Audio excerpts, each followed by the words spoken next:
विदिशा में आज मध्य प्रदेश के मुख्यमंत्री मोहन यादव और पूर्व मुख्यमंत्री तथा केंद्रीय मंत्री शिवराज सिंह चौहान वो आज यहाँ पर आए और उनके साथ में मंत्री नितिन गडकरी जी यहाँ पर आए। सड़क परिवहन मंत्री ने यहाँ आकर और अलग से दिए।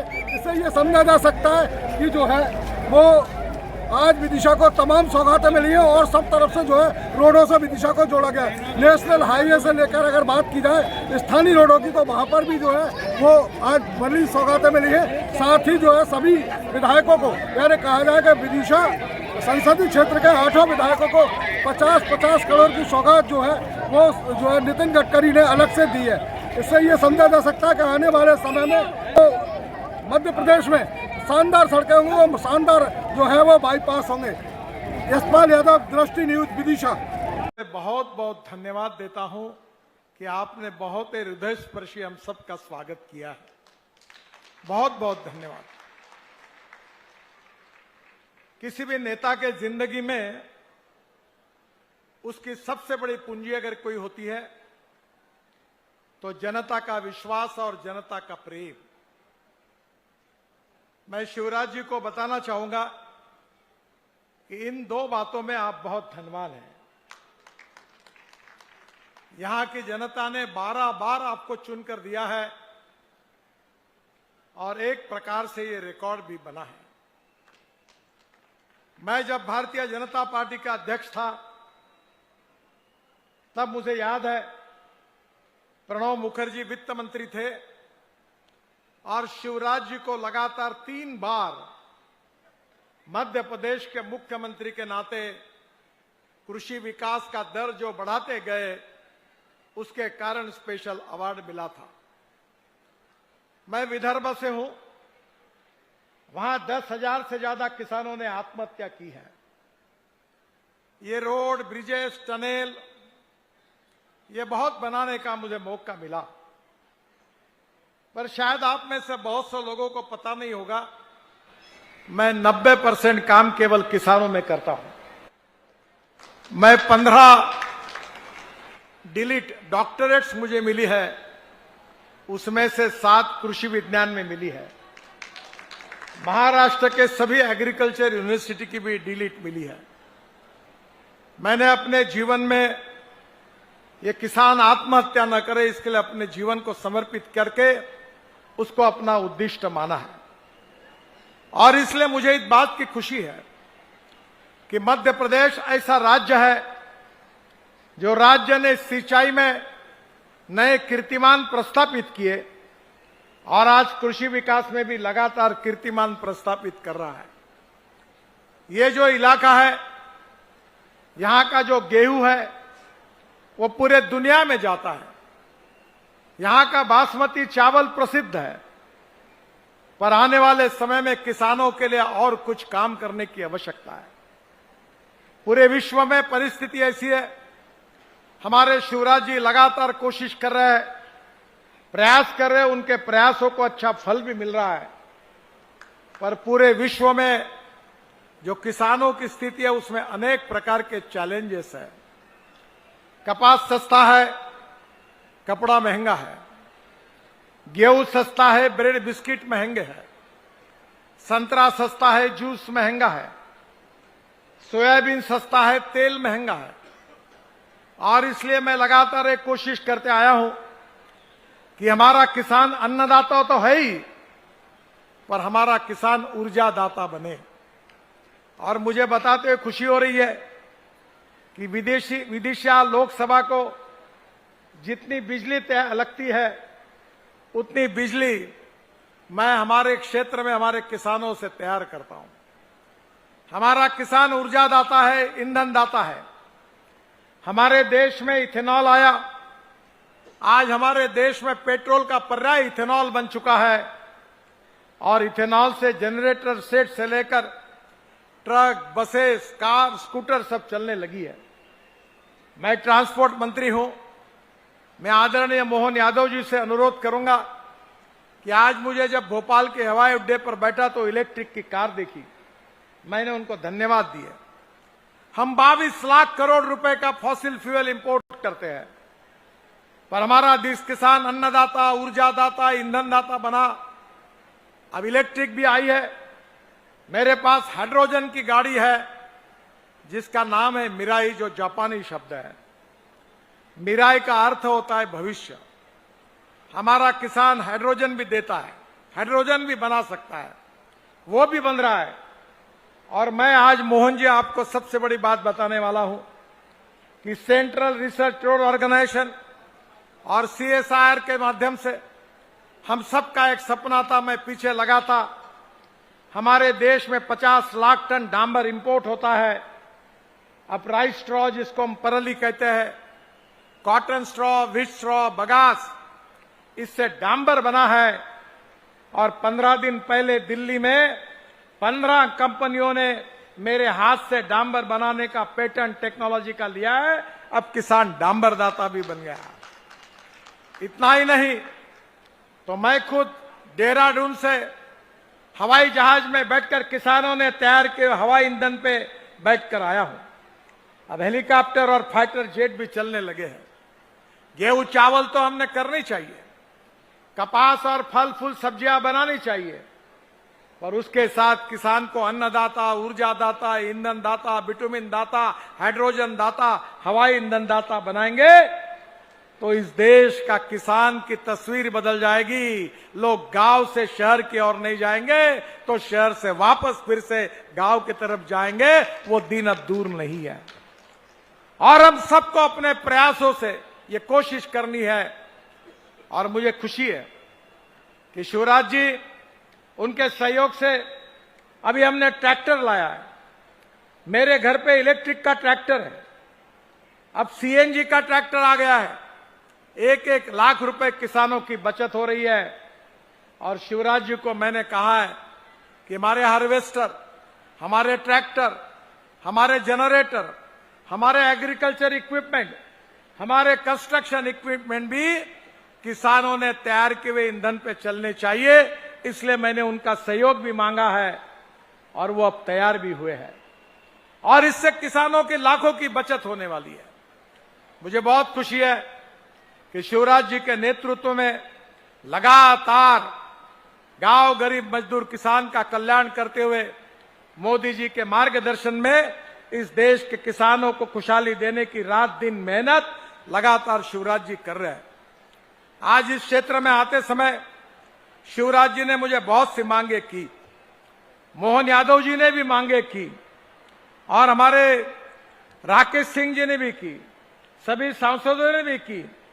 मेरी चिंता ये नहीं है कि मैं मांगे पूरी कर सकता हूं, पर मैं मांगे पूरी करते करते कितने समय भाषण दूंगा, ताकि समय की कमी होगी।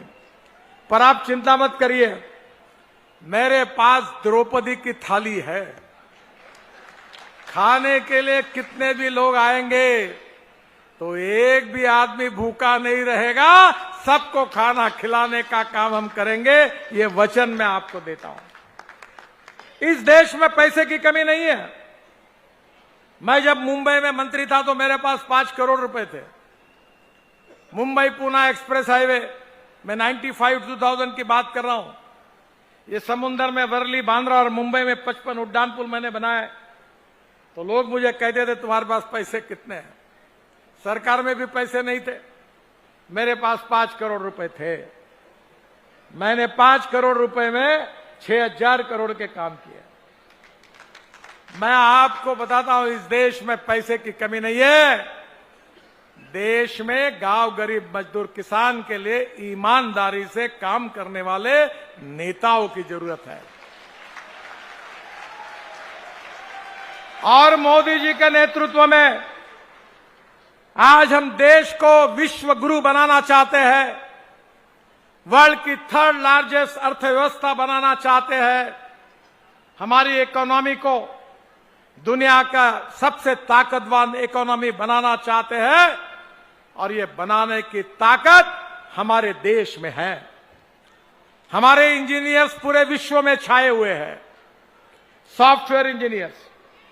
मुझे जापान के प्रधानमंत्री को जब मैं मिला था तो उन्होंने मुझे पूछा, मिस्टर गडकरी, आपके सॉफ्टवेयर इंजीनियर्स के दिमाग में कोई मैथमेटिक्स के जीन्स है क्या? ये हमारे इंजीनियर की ताकत है। अमेरिका में यूके में 10 डॉक्टर में से 6 डॉक्टर भारतीय हैं।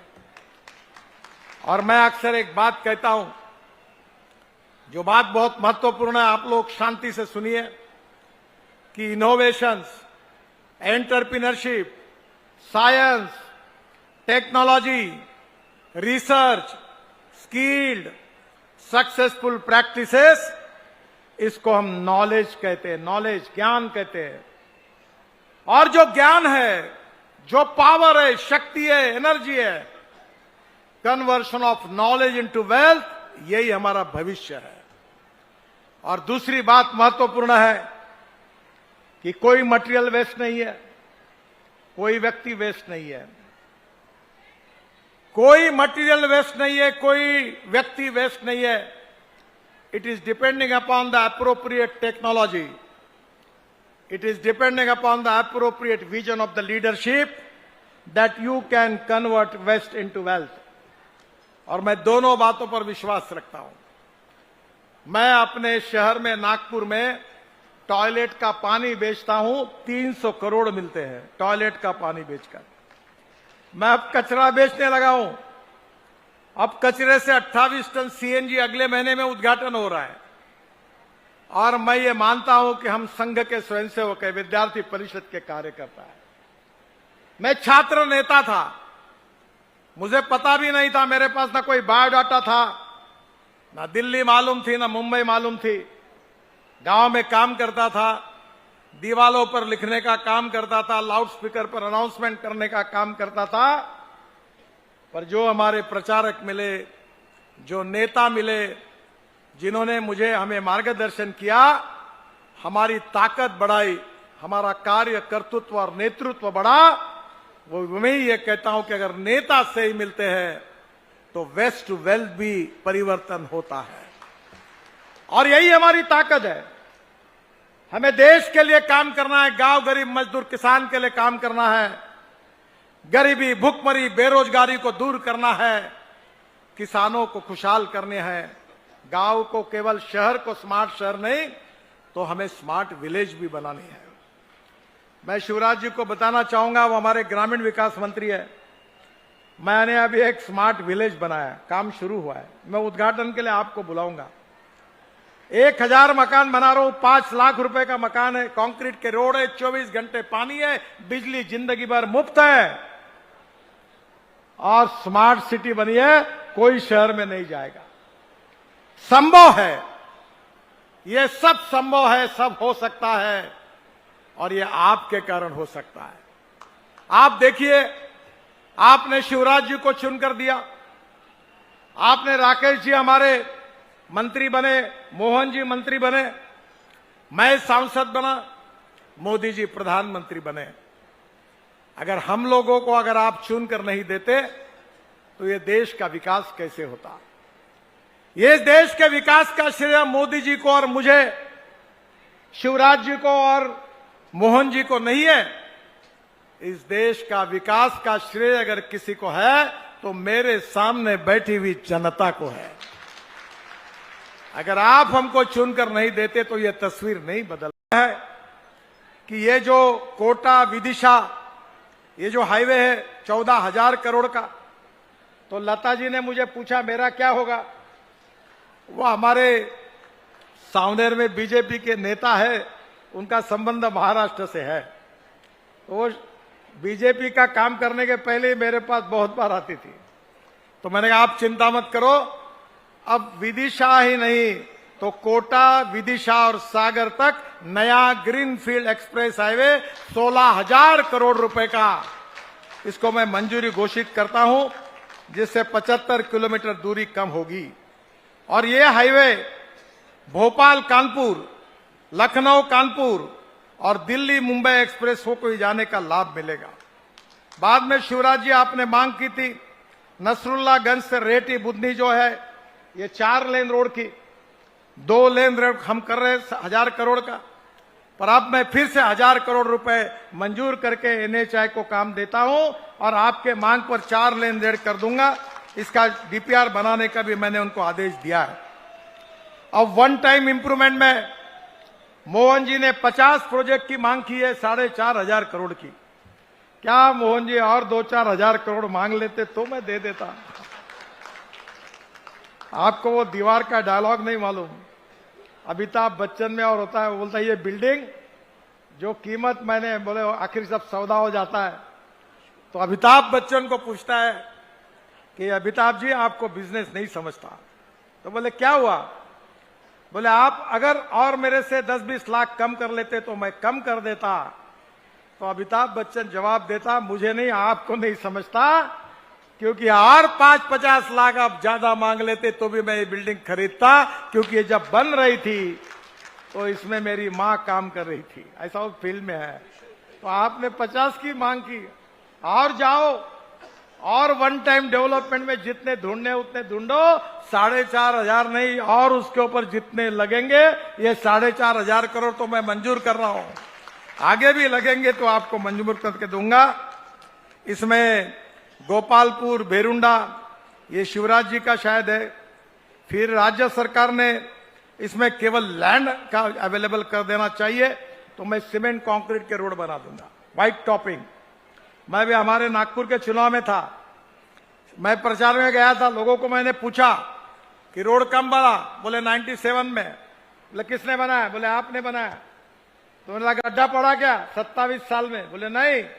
तो मैंने कहा मैं गारंटी देता हूं, तुम जब तक जिंदे हो तब तक, तुम्हारे बेटे जिंदे हैं तब तक, और उनके भी बेटे जिंदे तब तक रोड पर गड्ढे नहीं पड़ेंगे।